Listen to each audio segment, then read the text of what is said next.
Hello and welcome back to the Earth to Marissa podcast. Today we have a beautiful guest, my dear friend and sister, yogi and tarot reader, ZOFLOW.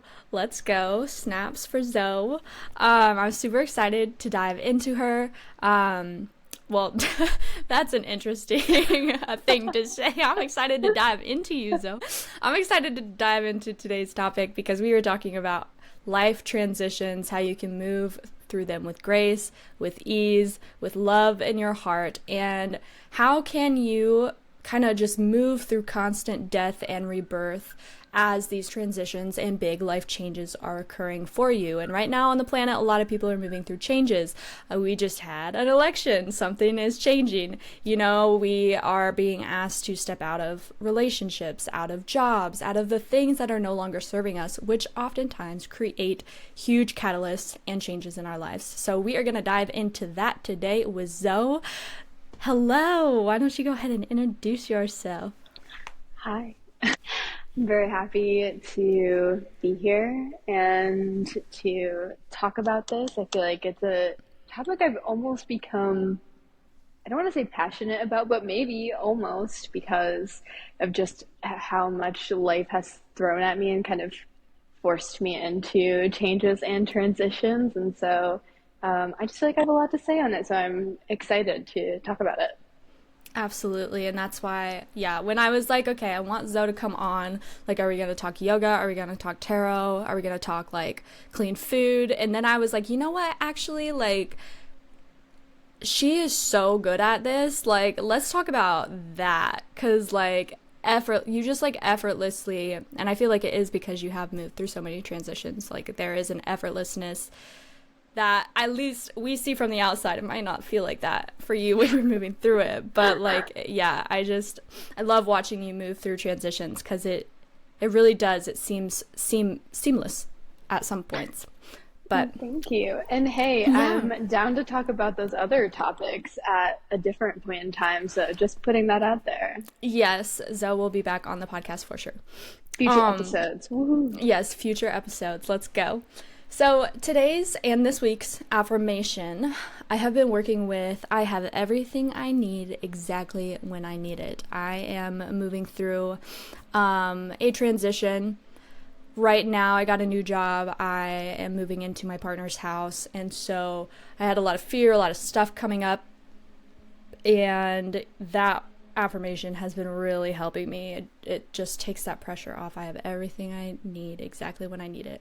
And I really have to remind myself, I've noticed that like I preach a lot of this stuff, but like implementing it in my own life is a different story. And so I've been really having to like bring myself back to heart space, bring myself back to center as I move through these transitions.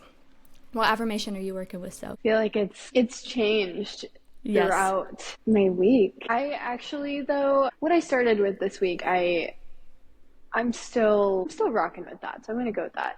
And it's, oh my gosh, third chakra, hello. Hey, girl. It's I define who I am. Sometimes I find myself in conversations with others, especially people that I interact with regularly, and anxiety can sometimes make me lessen myself or kind of make myself smaller than I should. And people will create stories and narratives about me, I feel like, because of that, and I will let them. And I want to continue to try to work through that and move into a place where I don't do that. And I'm like, no, this is actually who I am, and this is how I feel about this, and be able to say it confidently without that anxiety or fear coming up when others are projecting onto me. Absolutely. And that's such a nice like reclaiming of your own power, because it's so easy. And especially right now, this week is like, specifically, people are just giving away their power, thinking that like these changes that are occurring are like so definite for them, and they are no longer going to be doing these certain things or be able to blah blah blah. And it's like you are just giving your power away. Like only you can decide and choose what happens to your body or what happens to you in moment, or who you are specifically. So I love that. That's very resonant this week. Mm-hmm. And then self-care. So we shared these affirmations and self-care at the beginning of the week, and now it's later in the week. And it's cool to see, like, I have been living it out. Sometimes it doesn't always happen, but that's okay. So this week, my self-care was to create an altar space. So in between this move, I have been staying at my partner's, and it's really easy for me to kind of just lose my routine, lose my meditation that I do every day, morning and night. And this week I was like, no, I need to create a safe space within this new home. And so I'm going to create an altar. And I did just that. I don't quite have my own room yet because they're still moving some stuff out of the room that I will be taking. And I just like cleared off a little table, and I was like, this is mine, claiming it. and I set up a little altar. I dusted it, cleaned it, and yeah. So I did create that altar space, and I've been using it, and it feels so good to now have this beautiful space to come and vibrate in yeah, my partner's room. So I love that. That's so beautiful, and such a great way to make sure that the energy keeps flowing, and also that your energy is like existing within that space. I also have the altar in my partner and I's bedroom because I like it in that space, and it is, you know, the place where I can put my energy into the space, but also over time I feel like we've both put our energy into it, and now it's become cool. Like a collective altar. So anyway, I love that, and I'm excited to hear about how that kind of evolves as I'm excited you too. spend more time in that space. Yeah, collective altar. I didn't even think that, because we meditate together all the time, so that would be really cool to create a collective altar. I'm gonna bring that to his attention. Hell yeah. What self-care are you working with? Well, at the beginning of the week, I was like, I'm going to prioritize my yoga practice. And to be honest with you, it hasn't happened. And that is okay. And I give myself grace for that. Yes. I have taken one yoga class, but I'm kind of shifting it just to movement in general that is helping me release energy. I felt a lot of stuck energy yesterday, and a lot of that same, like, people projecting their energy onto me. And it was making me extremely uncomfortable and just like anxious in my body. So I decided that I wanted to move it through me. So I just went into the studio by myself and started moving and shaking and just like letting all of it go and stomping, and it was so nice. It felt so good, and afterward I was like, whoa, I feel like a million times lighter. So then I implemented that into my yoga class last night. Actually, I had everyone do some like somatic shaking and jumping and like releasing of energy, and it seemed to go over really well. People seem to really like it. Yes. So needed. Yeah, so I guess that is my self-care. This week is just movement in a healing way, movement that is helping me release and restore my energy.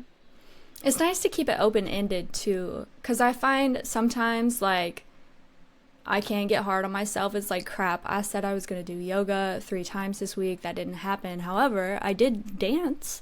You know, I did shake my body, or I did light language that was healing my body, you know, or Reiki. And so, just keeping it open-ended is always nice. But let's go ahead and dive into this beautiful topic. Okay, so like I said, I have had the privilege and beautiful opportunity to watch up close and personal how Zoe has moved through very intense transitions over the past couple of years. And let's dive into these transitions and what kind of happened.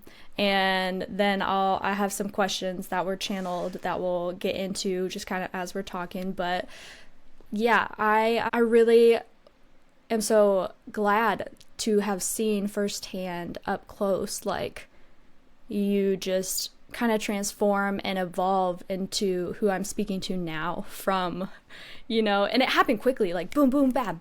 Like you are a manifesting queen. And yeah, go ahead and share this beautiful little life story of yours so we can soak up all the juicy wisdom. Yeah, okay. So I guess I'll start about 2022. So also, like, before that though, I've just had like a very weird life. Like, I've had lots of things that have been like that have just been put into my life that seem like they're not a coincidence, and the way things will line up for me when things aren't working out, I just am like presented a solution or presented an opportunity by the universe that, like I said, it just seems like it can't be a coincidence. And so some of that had been happening like prior to these experiences, but I never really like put that together as to like it might be something greater, I think, until this time. So in 2022, I was kind of going through not so great time, like a lull in my life and a lull in the progression of my career and experience. I had completed my yoga teacher training, and that was the route that I wanted to go down. Movement has been part of my life since I was a child. I grew up dancing and was in a pre-professional program in college, and did decide to give that up and go down a different path and kind of choose yoga and fitness instead. But I had this restaurant job, and I was also like just the most sedentary I had been like ever in my life, just because I felt like I just never had energy. And I thought it was because of the job, but I was also in a relationship at that time. I moved in with my partner at that time, and it was the first relationship that I had that he was just nice to me. Like, truly, this is sad that was really the first time I had fully experienced someone just being kind to me in a relationship. And because of that, I thought, this is it. This is the person that I'm supposed to be with. And I know many other women or AFAB people that experience a similar thing. And that's so sad. Literally. That is a cycle and just like continues to happen. And so I think people end up with people they're not supposed to be with, or, settle because of that reason. So I just thought, this was my person. Yes. So then in January of 23, I finally got a job teaching yoga, and it was my first yoga opportunity. And I was so excited because it's hard to just get that first gig. It's hard to get someone to give you a chance when you have no experience in something. But then once you have that and you have your foot in the door, you like unlock the portal and more opportunities can come in from there. But I was just struggling to get that first one. So having that just excited me and just brought this fire and passion in me that I had needed. My energy felt like it was starting to return to me. And I was teaching for a few months. I was dedicating so much of my energy into that. And about March of that year, I started getting really existential. Yeah. And were you engaged at this point? Oh, yes. Thank you for reminding me. Little detail of the story that's a huge detail of the story. You're so right. So that actually happened in October of 22. We had only been dating for like a year, and like you said, it's so easy. Like, this person is kind to me. He like supports me. What in the world? Do you see that on your screen? Yeah, it's like an orb. That was odd. I just did a thumbs up, people who are not watching. Oh my god, and a thumbs up. Okay, I don't like that. Go away. Wait, I didn't fully see that it was a thumbs up. For me, it just looked like a little like orb, and I was like, orb. Oh, that's fun. Yeah, that's Yeah, no, interesting. Okay. just AI. Anyways, yeah, it's so easy to feel that way. And I've definitely been in a kind of relationship where like you kind of get rose-colored glasses at first because you are just so elated that someone can be this kind and kind of like mature, and then yeah, you just get into this relationship and you kind of settle, or there's thoughts and doubts of like, will I find this again, because I have been hurt so many times, you know. But yes, so you were engaged. Yeah, You got so the in job. October of 22, so before I started teaching yoga, he proposed. And I think that I just also, because other things in my life weren't working out like that, Yeah. I wanted something good to be happening to me. I wanted to like feel whole, I guess. And I maybe thought that that was the way and that that would bring me some of those feelings. And so I said yes. And yeah, so we had been engaged for about 5 months at this point, and we were already planning the wedding. There was lots of things that had already taken place, things that had been paid for, but I just started getting really existential, and I was like laying in bed at 3 a.m. being like, I'm gonna die one day. And I'm gonna marry this dude that I really don't have anything in common with. And we're just gonna sit and watch Netflix every night. I'm gonna cook and clean for him. I'm probably just gonna work part-time. I'm gonna have his babies. And that's gonna be my life. And I was like, hold on a second. Yeah. Do I want that? Yeah, no. Is that what I'm meant for? And I'm not gonna lie, I have always had this feeling since I was a kid that I don't want this to sound like it's coming from my ego, but I felt like I have something within me that was just meant for something greater, like that I was gonna serve some like greater purpose or like give to my community wherever I land in some way and at whatever capacity that that looks like, that impacting people's Starseed. lives. Yeah, well, Yeah. yes, of course. Starseed. That's me. Yes. But I just really felt this like call that that is what I was destined for. And I felt it since I was a kid. And so I just took a long, hard look at myself and I was like, would I be fulfilling that if I chose to go down this path? And then I was like, I don't know if that's true, but also it's not like I have anything better lined up. Like, it's not like like, what do I do if I leave him? You know, I'm working part-time and I don't have enough money to support myself. And like, I probably couldn't with the jobs that I have, and I'd have to find a new place to live. And so there was just so many moving parts. And so these thoughts had come up of like, I maybe don't know if I want this anymore, but also I don't know what to do. So I am just going to ignore that. So I was just like, I'm just going to push that down and I'm going to keep going about my life like nothing happened. But I did express to my friends, like I was having some existential thoughts and I was like, this is really weird. I don't know why this is coming up. I'm really uncomfortable by it.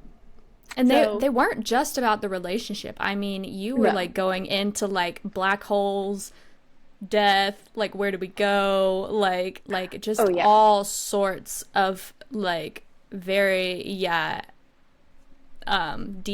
deep thoughts about the ether. Yeah, some dark stuff. And I think that looking back, I was very much just examining myself and examining my beliefs and how I feel about myself and how I feel about the world and how I feel about existence. And I really do think it was like a death. It was a very much an energetic death that I was experiencing, which is why all of that was coming up. At the time, I could not see that. And I had no idea. I was just like, should I go to therapy for this? Like, I feel crazy, actually. Why am I thinking about death so much? Yeah, exactly. So then fast forward to May. The studio I was working for was, I'm just going to say it, they weren't paying me. And I was like, I can't do this anymore. This isn't good. I need to be paid. So I was already looking for new opportunities, and I had an audition lined up with Myriad, which Mm-hmm. It's where I work currently, and I actually work here full time, which I will Woo! add that into the story later. Yes, a manifestation. I decided I wasn't going to work there anymore at this studio that I wasn't getting paid at, but I wanted to teach my classes one last time. And I had an audition for Myriad lined up the next day, which is crazy. Oh, that's wild. I didn't know that. Yeah, it lined up so perfectly.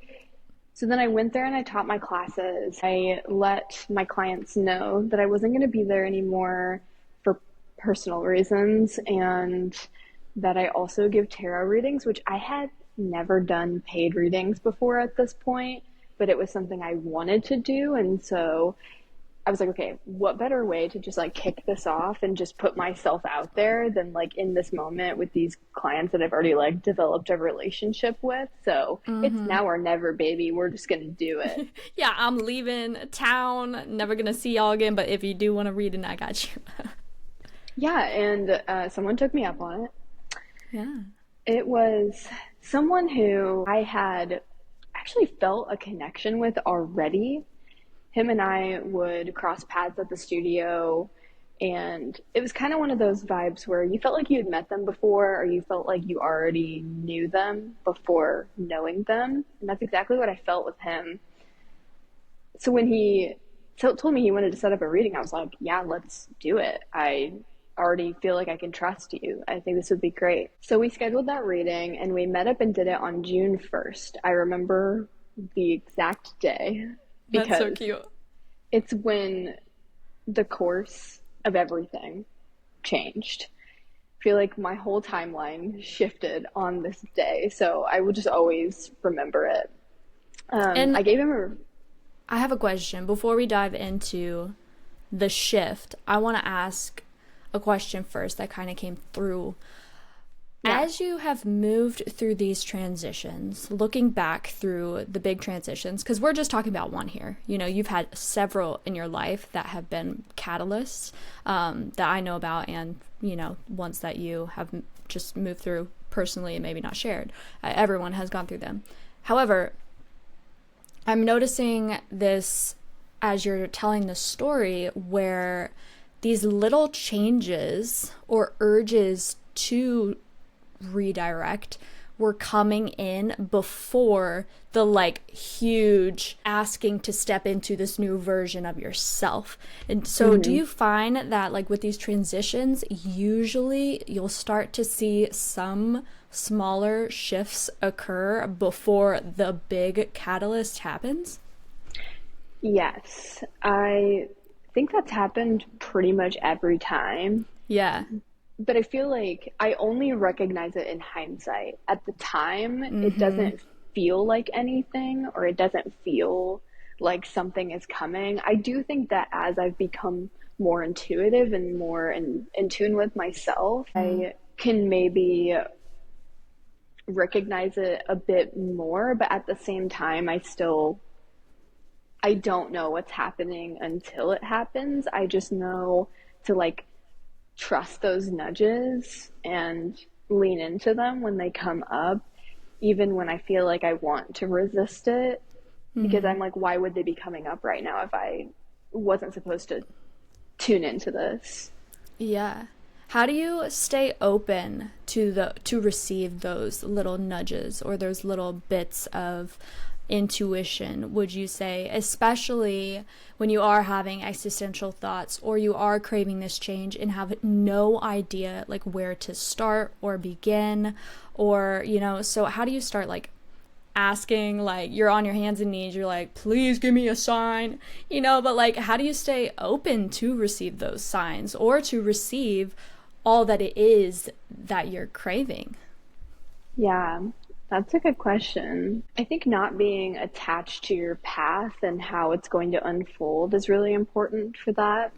I think we have a lot of expectation and a vision of how things are going to go for us, but typically it doesn't go that way. I mean, if you think about how free will works and exists, everyone and everything is constantly making decisions that are altering timelines like at like rapid speed.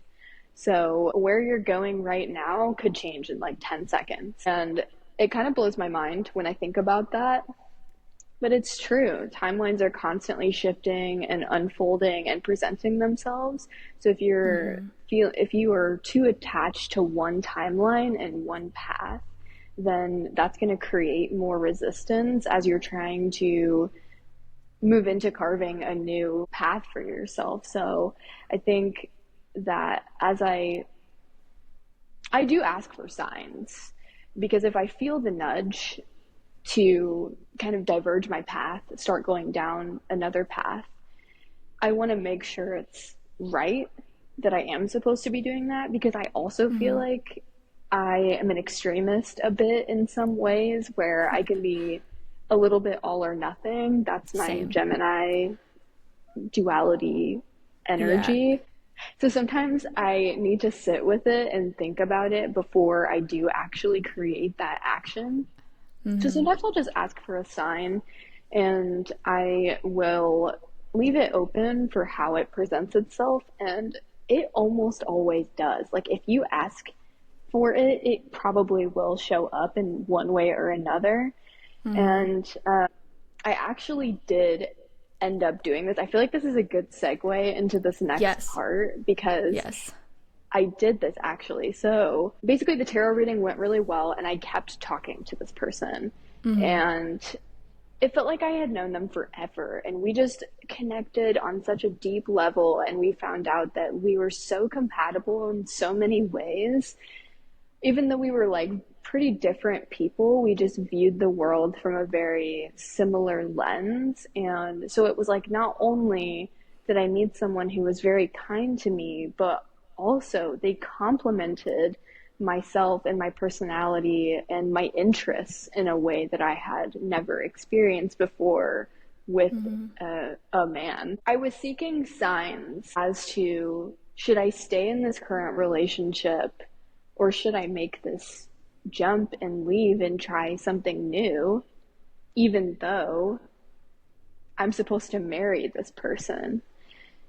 Because the other person, yes, even though I was supposed to marry this other person, it felt really wrong to me. I felt really guilty about the whole thing, but at the same time, I was like, I deserve to be happy, so I want to know, like, what's the right thing to do here? So I did. I asked Spirit. I was like, what is the right thing to do here?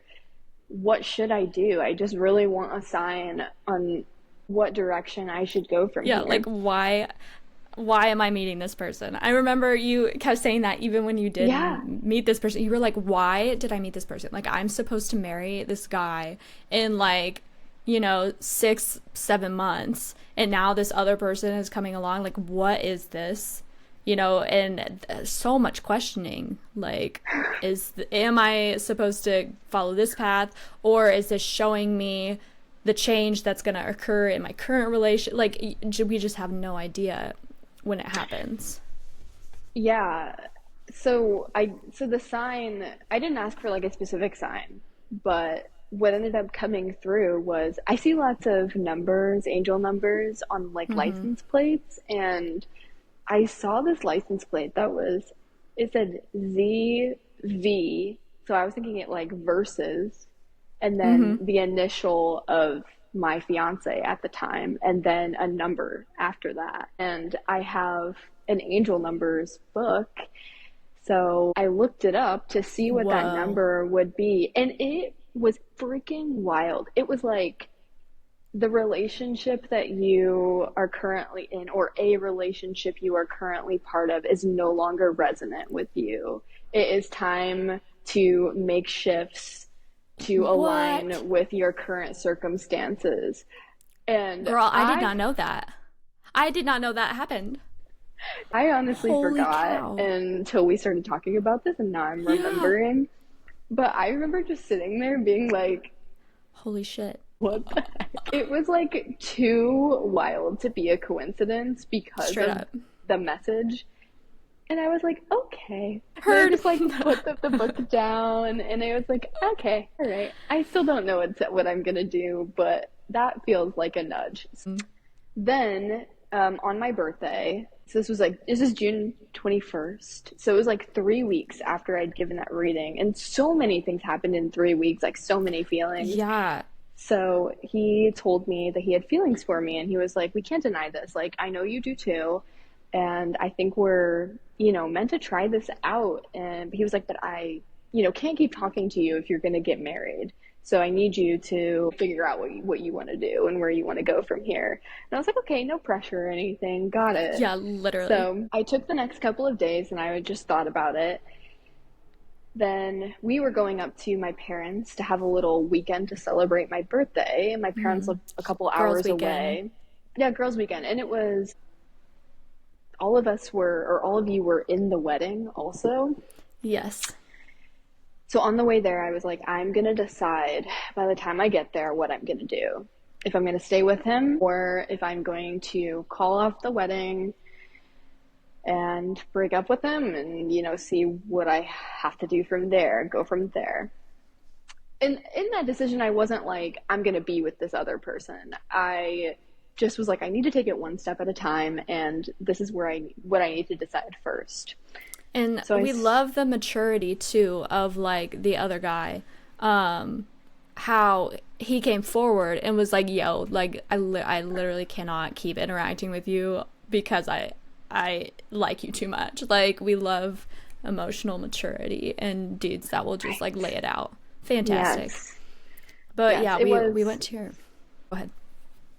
Yeah, I was just gonna say, it was so beautiful to experience that also. I felt like his patience and his just like understanding through it all was just more attractive to me. So I was like, you're not making it easier. But yeah, so on the way there, I went back and forth so much. I cried so much. I felt everything. And by the time I had pulled up to my parents, I was pulling in the driveway and I had made a decision. My decision was to call off the wedding and to end the relationship. So the first thing I did was I sat down with my parents and I told them everything. They received it really well. Then I told the girls and they also received it really well. And everyone was super supportive of my decision. But then it was action time and I knew that was coming after the weekend. So I moved through a lot of grief and a lot of anxiety immediately, which you got to witness and help me move through. Yeah, we did somatic movement, light language, like a bunch of different stuff. And too, like, if you are going through like an intense time, like, it's easy to fall into old patterns where you just sit still and like I saw you in fetal position, just like laying there and like kind of stuck in what looked like the hellscape of your mind in that moment, of like, my world is literally falling apart. What the fuck do I do? But like, I encourage like anyone like going through something like that to like get up and move, like almost distracting yourself to get you out of the spiral. Because if you can distract yourself a little bit, you open up that kind of space to receive, you open up just the new vibration to continue coming in for you. You are able to stay just moving almost and not have the whispers keep you in the place that you once were. Like, once you have made that decision of, okay, this is what I'm going to embody, let's go. Absolutely. And it was so helpful to just have support around me while I was navigating that and experiencing that, because something I've learned moving through major life transitions is if you're starting to feel really intense emotions right away, move through it in that moment. Yes. And don't be afraid to ask for help and support as you're moving through it, because there is going to be a certain amount of action that has to happen in that first initial part of the transition. But also, if you have the moment to grieve and just feel your feelings, get it out, like, while you can, get it out in that moment. It was so important for me to do that. And even though that weekend was supposed to be a celebration, it still was. It still was. Yeah, totally. It was intense for me. But yeah, dude. But yeah, I'm just grateful that I had so much love around me while I was moving through it, because it made it so much easier, and it moved through me faster because of that. Oh, totally. I remember the waves too. Like, it was hitting you in such strong waves. Like, the morning was really rough, but then we kind of, I don't know, I think we took like a little hike or something, and then we came back, we got some food in us, and that was like helping you good. And then by like 3 p.m., you were shining and glowing, and you're like, everything's gonna be good. I'm doing yoga on the porch by the pool. Like, we are good. And I was like, or you were like just breathing in and like, yes, yes. But then like that night, like, I think some emotions kind of were coming back in. Like, it comes in waves. How do you ride the waves? I mean, in those moments, like, you just surf whatever's coming forward, or are you like in your head trying to bring you back to like not the positive feelings, but just like the it's gonna be okay, it's gonna be okay? Or do you really like kind of let yourself die and fall apart with the destruction that's taking place? We have kind of talked about this before, where like, do you need to die when things in your outside reality are dying too? You know, does that help you to kind of fall apart and rebuild with the new things that are coming in for you? Yeah, that's a good question. I feel like I moved through the 5 stages of grief all at once. Yes. Oh yeah. Do we want to, what label those? Do you remember? It's like anger. Man, I don't even know what they are. Yeah, it's like anger, sadness, bargaining is one of them. Yeah, bargaining, and then like denial. Oh yeah, and denial, then like acceptance, I think. First one.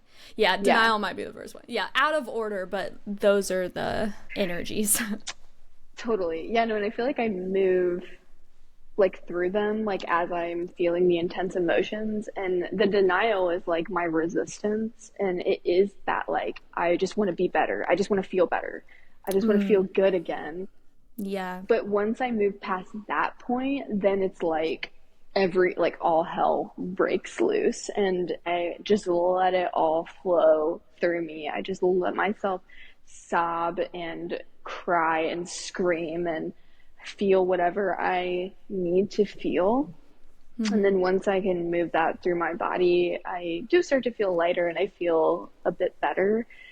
But yeah, to answer your question, I think too, it's like both are true at the same time. You do need to let the version of yourself that you are currently rocking with in that moment, that is aligned with that timeline that you are now leaving behind, you do have to let that version of you die in order to start anew and embark on this new path. But at the same time, you have to remember that that version of you still does live inside of you, and it's just different now. And so I think it's important to kind of kill that version of you in the moment so that you can leave that behind and start anew. But you're gonna come back to that version of self. Like, it's not fully behind you. It isn't separate from you. It's still kind of like lingering. Yeah. It'll still be kind of lingering and transmuting. Yes. And so I think it's important to come back to it at some point after you've kind of settled and moved past some of the initial parts of your transition, and be like, okay, I see you, I love you, I'm grateful for what you've done for me. And I know we have talked about this before. I really like your practice, which I've done this too, but I just don't think I've like maybe put it in this way. But I've taken that version of myself and I have integrated it back into my being. But it's different now. I know that she's part of me and I know that I show gratitude for her, but it's just not showing up and serving in the same way that it did before. Yeah, absolutely. And that practice that she mentioned, it's basically just sitting with those versions of yourself. It's very common in like inner child healing, I know, which is kind of where I learned how to do it, but you can do it with any parts of yourself, where you call upon them and you ask kind of like where they are, and then once they answer, you talk with them, and it's like, where have I left you behind? Where am I not accepting you? And you say, yes, I'm grateful for you, thank you for all that you've done, like I'm so happy that you protected me and did all that you could in that moment, and like let's bring you back to heart center. And then you like merge them back into your wholeness of who you are. Because if something's separate, then that's the chatter that we have in our minds, right? Like all these like separate versions sometimes are just chitty chatting because we haven't fully brought them back into the whole. So it's such a beautiful practice to do, and a great one, yes, as you're moving through transitions and ready to step into a new version of self. Absolutely. So you called off the engagement, you know, and I want to talk about manifesting, because you are a manifesting queen, and literally the day like we were all up at your parents' house and you were like, I have no idea where I'm gonna live, and I just had a friend that was like, I need someone to live in my house because I'm gonna be gone for 3 months, and I was like, girl, I don't know anyone that like needs like all of my friends have a place to stay. But then this happened and I was like, shit, I can help you. like it's incredible. And so do you find that when these transitions that are definitely soul called, like higher self is guiding you through these transitions? Because I feel there's a difference too, and maybe we could talk about this, where sometimes like what you decide is like for you, and other times there are big transitions that are happening for bigger reasons than you, if that makes sense. But through both, like when they are soul and higher self guided, do you find that things are a bit smoother and more easily found, rather than like if you were trying to force something, you are met with more resistance because it's like the universe might be like, yo, it's not time yet, and so like things aren't quite manifesting. But like if it's soul happening, then it comes easier for you. Yeah, I do think that there is some level of that. But the thing is like, I don't always believe in it. I don't always think it's going to work out, or I'm still in fear that it's not going to. So I feel like a lot of times, you know, you're kind of told with that stuff that you do have to, I think that there is some level of trust that you can have, or just trust that you're going to be okay no matter where you land. But you can also be scared and be unsure of what's going to happen, and things still manifest for you. Man, I feel like it's important to just go where you're led. It's coming back to that idea of you're forging a completely new path, and to follow that path. And if something else comes up and that feels like it's a different path, to just follow that. Because the way I look at it is, that's an opportunity, and if I follow that opportunity, that might lead to more opportunities for me. So there's this level of openness that you need to have in order to continue to bring in what's actually meant for you, and what's for your highest and best, and what your higher self wants for you. I think you, as the being that you are right now, trying to control too much of that reality creates some resistance, and you're blocking off that openness, and you'll just stay on the path that you're on. And then you might be like, why do I feel stagnant? Why do I feel stuck where I am right now? But then if you decide, I want to open this up, who knows what will happen? Jesus, Anything's take possible. the wheel. I'm getting that visual. I actually had, oh my god, I just kept hearing that in my head. I had a mentor bring through a really beautiful visual one time when I had just sat in a ceremony, plant medicine ceremony. And I was having a really hard time integrating this medicine. And she told me, she was like, Marissa, you are on the rockiest and stormiest waters right now, and you are up there and you are trying so hard to like turn this boat in the way that you think you're going to, but what you don't realize is that your higher self is holding the boat. Your higher self is holding the boat, and she like has got you. And instead of trying to like force this thing to go, she was like, you need to take your hands off of it and just ride in the boat and just ride the wave and like ride the storm, you know, it'll be good. And I kept getting that visual as you were talking about that. And what are the best practices for you? Because I know when we are feeling grief, when we are feeling icky, when we're feeling scared and like intense, and I've actually been feeling this the past week or so, where like I get so tense and kind of like chest caves in almost feeling when I am kind of presented with the unknown, or like something presents to me that I've been asking for and it doesn't necessarily come in the way I was expecting. And then like it kind of changes in a different way, but like the outcome is gonna be the same. Like the outcome I wanted is the same, but yeah, it creates so much of tension, and I find myself closing off and not staying open. So what practices really help you to stay open, and how does tarot play into that? Because I know you are you love tarot, you give readings. How has tarot played a role in this? Is that like one of the practices that helps you stay open? Yeah, definitely. So to touch on the first part, it's hard. It is not an easy thing to do, and I can't say I do it 100% of the time.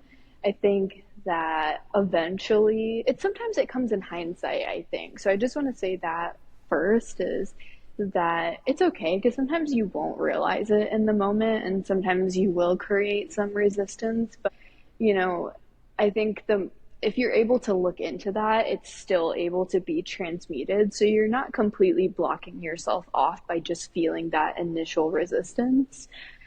But as far as like practices go, movement for me is always really powerful in any sort of way. I love just like somatic movement to help move energy through my body. So if you're not familiar, for anyone listening, somatic movement is movement that connects the mind and body.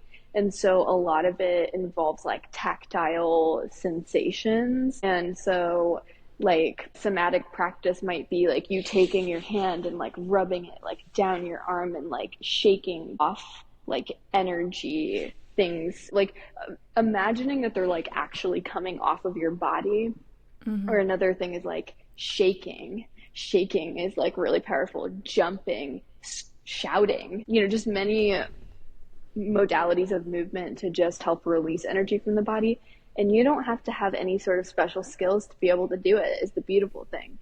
We all have a body, and although we might have different levels of ability and movement, you can move that energy through you in any way that resonates with you.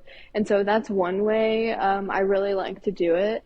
Sometimes too, just like changing the energy is powerful. I think sometimes when we're feeling resistance, we become stagnant and we feel stuck where we are and what we're doing. And I know this especially about myself. When I get in that, I get like stuck in a loop of thought where I just can't shake it, and I just keep thinking about it. But as soon as I'm like, I need to do something different, I need to just do something to change my energy at this time. Sometimes I just get up and shower. Sometimes I will go start like cutting some vegetables or like cleaning something, just doing anything other than sitting with my thoughts. And that does seem to, help move some of that energy through also. And two, I think tarot is helpful as you're trying to ride the wave, because so the major arcana, it's card 0 to 21, starts with the Fool, and that's card 0, and then card 21 is the World. So the Fool is like baby. It's like you are very, it's your first day out here, your first day on your journey. And as you progress through the cards, it's like you're riding that wave. So you're starting with that innocence, and you are you're going up and down, you're ebbing and flowing. You get to card 13, and that's death. And that's the change and transformation that occurs. Then you get to card 15, and you have it actually might not be right, it might be 16.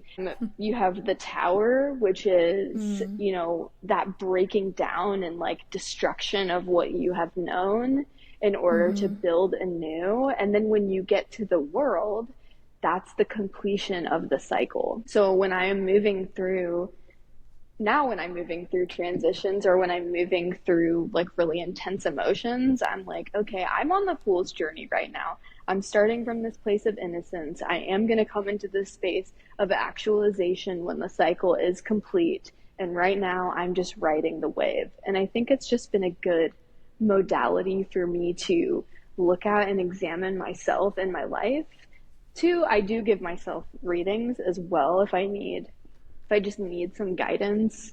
If I just need to know, like if I'm like, I just want to know the answer to this, or what's the next step for me so that I can stop feeling stuck in this situation, I think reading cards can be really powerful for that. You might not get the solution to your problem or the answer of, how things are going to end up for you, but you might get that like next step and that, key to kind of bring yourself out of this place of suffering and, back into that state of openness. Yeah. I love that. I love the Fool's Journey. I was not aware that the major arcana mapped something to that. I had no idea, but that makes so much sense. And it's kind of like the stages of grief. How every transition, and I feel like labeling it too, like seeing what you're feeling during this transition and then being like, oh, this makes sense. Like, this is kind of where I'm at. Like, this is where I can pinpoint myself. And that structure often helps me, especially when grieving. I've moved through lots of grief in my life. And the 5 stages of that, it's like, oh, this makes sense as to why. It kind of like helps my ego out, or that part of me that's like, why am I feeling this way? And it's like, oh well, this is a part of grief. And like with the transition, like, why does it feel like everything is fucking falling apart? Okay, well, that's the Tower, that's what you're moving through, so things can build. So that's beautiful. I really like how that has played a role in and is a map for you when you're moving through transitions. Yeah. And I do feel like you may not hit every single piece of it. Like, it may not be all 22 cards as you're moving through your journey, but you might notice like certain milestones that you hit along the way and how it kind of does follow that order. Yeah. Have you found through all of these transitions that we're talking about, and also I want you to touch on like, so going back to that story, after all that happened, this destruction occurs. How do you pick up the pieces after that? Like, what are the best ways you have found that like you pick up the pieces and you're like, okay, well, all of this fell apart. Where am I now? I think there was a lot of acceptance that had to occur with where I was at that point, because I had to really accept that I didn't know what I wanted to do or where I wanted to go from there. I felt and that's a little okay. lost. Yes, and yes, I had to really realize that. And as I was sitting with a lot of my emotions, I think for the first time, as really intense things would come up, I was just like, whoa, it's actually cool It's actually cool that I'm just like a human being. Like I'd like tears streaming down my face and I'm like, I experienced such intense emotions and that's cool. And Mm-hmm. I just was viewing my emotions in a different way than I ever had before. And it just That's helped beautiful. continue in that process of transmuting things. And I think from being able to come to that point is what helped me attract what I have now and Yeah. what I wanted to move towards, even though at the time I didn't know what that would look like or what the direction was going to be to get there. Yeah. Perception can change so much. And it's easy, like even with the big things and the small things. I've also been working with the affirmation of like, this leads to my expansion. Shit, I took a wrong turn. Okay, well, this leads to my expansion.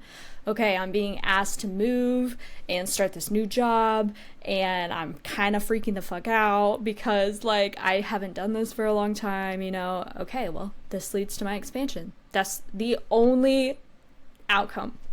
Like, period. That is the only outcome. But Absolutely. that's a perception change, you know. That is going in and choosing to feel that way during the transitions. And I feel like that's the same thing with the emotions. Like you can kind of be in this state of like, why am I feeling this way? Why, like, you shouldn't be feeling this way. I should be over this. And I even remember like you mentioning, so like after you ended the relationship, you ended up with that other guy. You ended up with the other guy and you tried it out. But I feel like I recall you talking about how, like, a few months into that, you were still experiencing grief, you know, from everything that had kind of transitioned out of your life. And that's beautiful where you can hold that and be like, the emotions are amazing what I'm feeling. Like, I am so blessed and grateful to be experiencing these emotions. And too, if like you sit in that open state with your emotions, then it is just so much easier to allow them to flow through and transmute. Yeah. And also, not gonna lie, I had the assistance of some plant medicine also.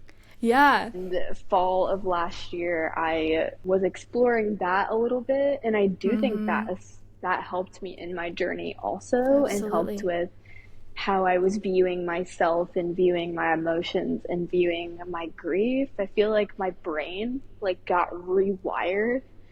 Well, And that plant, you share what plant you were working with, because that one is specifically known to help you remap neural pathways. So it's interesting that you say that. working with our dear friend psilocybin mushrooms. Last week's podcast episode, literally, that's so funny, talking about it 2 weeks in a row. Yeah, and I actually did it like a few times in a pretty like short span of time, but I didn't do that much. It was more of like a microdose, I would say. Microdosing. And I was just like, I feel like I'm in a season right now where I want to experience this because I had never done it before either. So it was a completely new experience for me. And I was like, when I'm done with these, I know I'm gonna, put that on the back burner and maybe come back to it at a later time in my life. But it just felt like that was the time for me. Like you feel the call, like you feel it, like in your being, reach out. like Yeah. when it's time to explore that. And that was my Completely. time to explore it. Yeah. And I do think it was another like timeline jump for me that I did that because it was kind of like the final step that I needed to kind of close that chapter and finally move past that like final stretch of grief that I was experiencing. And I do feel like things were changing after that. Things started to be kind of on this like uphill swing after I had that experience. I mean, even you and the other guy, now your now partner, Yes. who started as the other guy and is now the guy, the guy that you're with. Even that, like after that period of time where you were working with that relationship seemed to anchor in a bit deeper too with one another. Because I know that it was a little just, it can be hard to adjust when you go from such a, timeline jump. So at first it was like a little, you're finding your guys' feet together, but then I feel like that timing resonates too. Is that correct? Yes, it does. Absolutely. So the first time I did it, I did with him also. Oh, I didn't know that. I just feel like we saw each other differently because when we first started out, and it was in the summer when I first ended the relationship, we had like a lot of really intense feelings that we were moving through together, like for each other. Like there was just a lot of Yeah. passion and lots of fire that was there for both of us. And we just lived in that. Like there were a couple of weeks where we were just like sitting on the floor and staring at each other, I feel like. And it was really That's nice. incredible. But then as we kind of like moved back into reality after that and that flame died a little bit, we were like, where do we go from here? Like I actually don't know. And then he was kind of going through a hard time because he wasn't working for a while and then Yeah. went back to his job. And his job kind of His own transition. He went through his own transition, and it Yeah. changed how we were interacting with each other and how our relationship was unfolding. And so it was a couple months into that when we had decided to explore taking mushrooms together, and it just created a big shift within us too. And I feel like we were able to see each other more clearly and in a deeper and more compassionate way. And it helped us because after like all of that fire wore off, we were just like, should we even be together? Like, I actually don't know. And sometimes after transitions, like you get that feeling. Like I kind of feel that right now. Like I started my new job. Okay. I'm kind of getting to like get to know what it feels like living there. And I'm like, fuck, is this where I'm supposed to be? Like, is this right for me? Like, totally. Yeah, I don't even know. I don't know yet. I guess we'll see. Yeah. And I think that's completely normal too. That's just like also part of riding the wave. I think that you have some questioning that comes up. Like, did I make the right decision? Am I supposed to be here? But I think when you're implementing lots of changes at the same time, I feel like that's just really natural to experience. Absolutely. And too, like, I always come back, I heard this one time where it's like you literally can't make a wrong decision because you were held no matter which direction you walk in. And I like that has always stuck with me. I think that was Alex, our mutual friend, I think, shared that with me one time. Where, yeah, I was just like, damn, that really resonates. Because it's like, you're held no matter where you go. But, like, you can feel, like we were saying earlier, like, are you being met with a bunch of outside resistance, or is it flowing seamlessly for you? That can also be a telltale sign of, like, okay, maybe, like, this timeline is ready where this one is not. Or this is an old pattern and you are being asked to change. So one kind of final question. Through every single transition, what one energy have you come back to every single time, and that has been like your saving grace when moving through big life changes? I feel like remembering that you are supported even when you don't feel like you are, and that leaning on support and community is so freaking important. Like, we came here to have that. I think that some of our culture, like American culture, we're a bit detached from that. We don't always emphasize that enough, but our relationships with other beings around us, like me and to me, is like why we're here and the reason why we're alive and why we're doing this. So you weren't meant to experience shifts and changes alone. So remember that you are held and that you have people around you that you can lean on for support. And if there is a situation where you feel like you don't, find comfort in yourself and trust that you can be held. You can hold yourself. I have felt the comfort of my own embrace and my own energy before as well. And that can also be it can feel so nice if you really lean into that energy. And that does come with like, some love and acceptance of yourself, but is totally possible. So know that you always have yourself. You can always trust yourself no matter what happens. And believing in that reality, you never know where you'll land. I know that's true for myself. When you are working with the unknown, you are working with limitless potential. And creation is the unknown.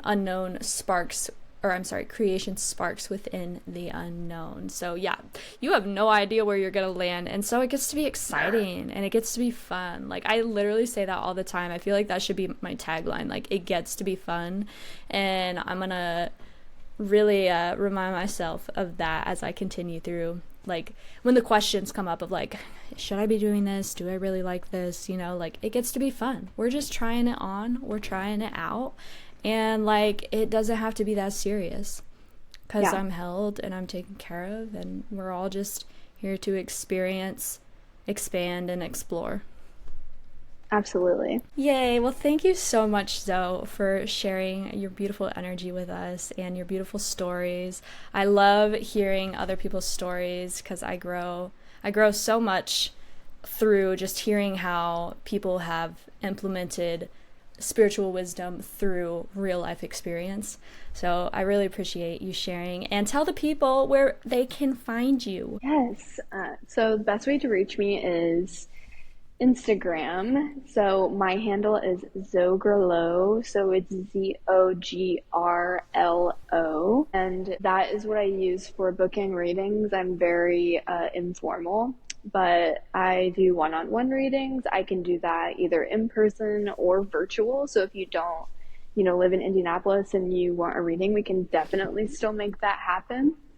And I also do events. So if you have a public event, a private event that you are looking for a tarot reader for, feel free to reach out to me. Mostly in the area, but if you have something that's like maybe a couple hours away from the city, I might be willing to make the travel for that. Well, thank you so much. I seriously am so blessed to just be a witness to your expansion and your forever evolution.